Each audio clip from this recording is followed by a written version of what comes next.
आप स्क्रीन पे कुछ देख रहे हैं। मैं थोड़ा इसको मैग्नीफाई कर देता हूँ। जो चीज़ मैं आपको दिखाना चाह रहा हूँ, अब मेरी फोकस पे है। थोड़ा और जूम बढ़ा देते हैं। हाँ, ये ठीक है। अब जो सरफेस आपको यहाँ पे दिख रहा है वाटर और एयर के बीच का, जिसे फ्री सरफेस कहते हैं, ये कॉनकेव क्यों है? क्या सिर्फ कॉनकेव ही रहता है? कॉन्वेक्स नहीं, फ्लैट नहीं, और रहता है तो इसके पीछे क्या वजह है? आइए इन्हीं सवालों को हम बड़े इंटरेस्टिंग तरीके से ढूंढते हैं। आपके अपने YouTube channel your physics class में आपका स्वागत है। दोस्तों, यदि अब तक चैनल को सब्सक्राइब नहीं किया तो प्लीज़ सब्सक्राइब का बटन जरूर दबाएं, ताकि आप हमेशा चैनल के बारे में अपडेटेड रहें और वीडियो को लाइक करना ना भूलें। You are watching mercury drops on the screen. यहाँ पर 3 फेजेस एट अ टाइम मौजूद होती है अलग अलग सब्सटेंस की। उनके बीच के सरफेस को हम इंटरफेस कहते हैं। तो यहाँ पे 3 इंटरफेसेस आएंगे, सॉलिड लिक्विड, सॉलिड एयर और लिक्विड एयर। तो चलिए यहाँ पर देखते हैं। जैसे हम फिलहाल देख रहे हैं लिक्विड और ये एयर और लिक्विड के बीच में जो रेड कलर का दिखाई दे रहा, that is air liquid interface. मतलब इस इंटरफेस पे मौजूद लिक्विड के मॉलिक्यूल लिक्विड का कोहेसिव फोर्स भी एक्सपीरियंस कर रहे, at the same time air molecule का एडिसिव फोर्स भी वो एक्सपीरियंस कर रहे हैं। ये है सॉलिड लाइन। सॉलिड सरफेस के बीच में और लिक्विड के बीच का इंटरफेस ब्लू लाइन से मैं शो किया हूँ। ये जो मॉलिक्यूल्स है जो ब्लू लाइन पर मौजूद है, ये लिक्विड और सॉलिड के मॉलिकुलर फोर्सेस को एक्सपीरियंस कर रहे हैं। ठीक है। अब ये जो पॉइंट मैं हाईलाइट किया डॉट से, ये पॉइंट ऐसा पॉइंट है जिसमें सॉलिड के मॉलिक्यूल्स लिक्विड के मॉलिक्यूल पर फोर्स एक्सर्ट कर रहे हैं, लिक्विड के मॉलिक्यूल भी उस पे फोर्स एक्सर्ट कर रहे हैं, और एयर के मॉलिक्यूल भी उसके ऊपर फोर्स एक्सर्ट कर रहे हैं। तो ये ऐसा पॉइंट जिनमें तीनों ओर से, तीनों फेजेस से फोर्स एक्ट हो रहा, उसको हम कहते हैं point of contact.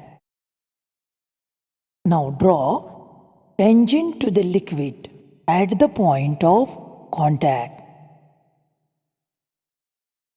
Now this is angle between tangent drawn to the liquid surface. जब मैं liquid surface की बात कर रहा हूँ, I am taking free surface. Okay.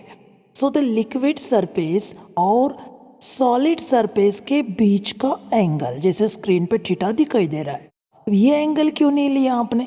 बाजू वाला जो एडजेसेंट है उसे आपने इसे सेलेक्ट नहीं किया। तो क्यों नहीं किया आप ये बताइए। आप एंगल ऑफ कांटेक्ट किसका लेना चाहते हैं? लिक्विड का लेना चाहते हैं सॉलिड के साथ। तो फिर आप एयर सॉलिड इंटरफेस पे क्यों जा रहे हैं? आप सॉलिड लिक्विड इंटरफेस पे आना चाहिए, जो आपको राइट साइड में दिखाई दे रहा। तो आपको समझ में आया फ्रॉम द लिक्विड क्यों मेजर किया जाता है एंगल ऑफ कांटेक्ट को? ठीक है, तो ये उसकी वजह थी। The angle between the tangent drawn to free surface at the point of contact measured within the liquid is called angle of contact. तो ये रहा एंगल ऑफ कांटेक्ट का definition. Angle of contact between mercury and solid is obtuse angle. Okay, generally glass और mercury के बीच में ये angle 140 degree का होता है। हाँ, जब टेम्परेचर या इम्प्योरिटी के साथ ये वैरी हो सकता है। Now you are watching liquid drop on the screen.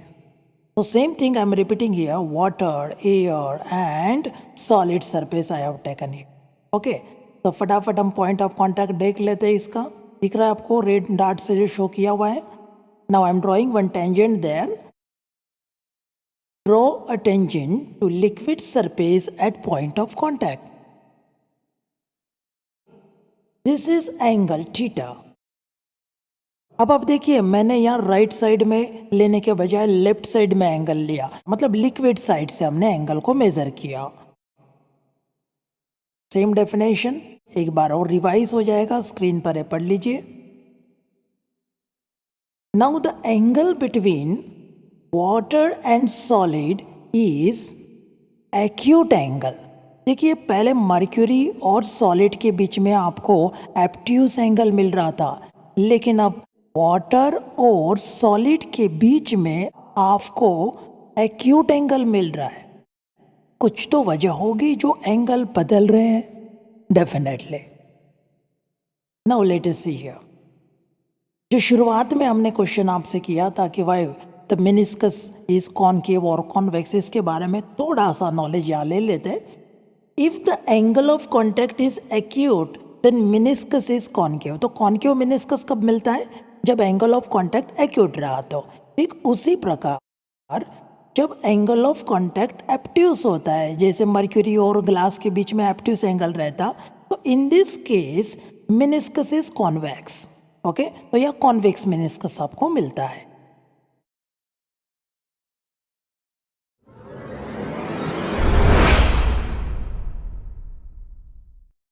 Figure shows kerosene in the glass container.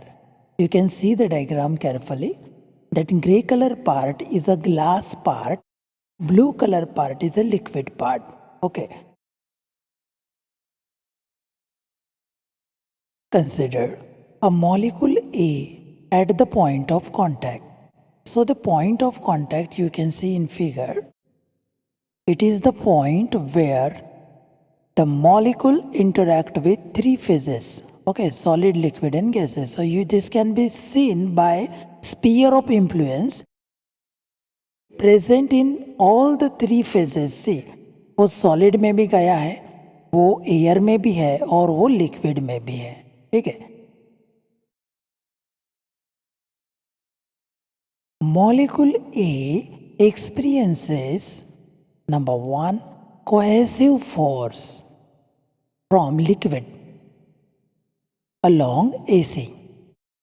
Second, adhesive force from glass along AP.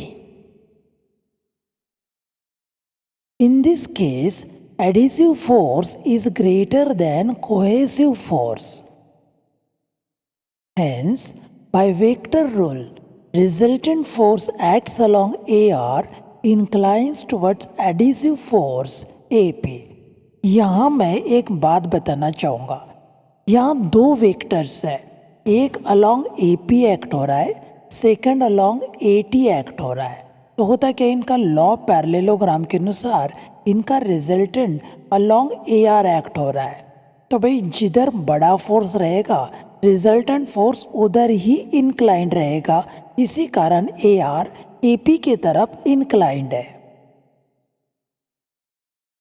This continues till equilibrium is reached.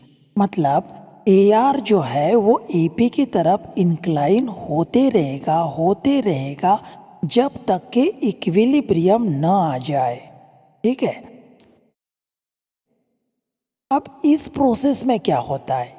In this process liquid molecules near contact surface rises to make AR perpendicular to surface at contact.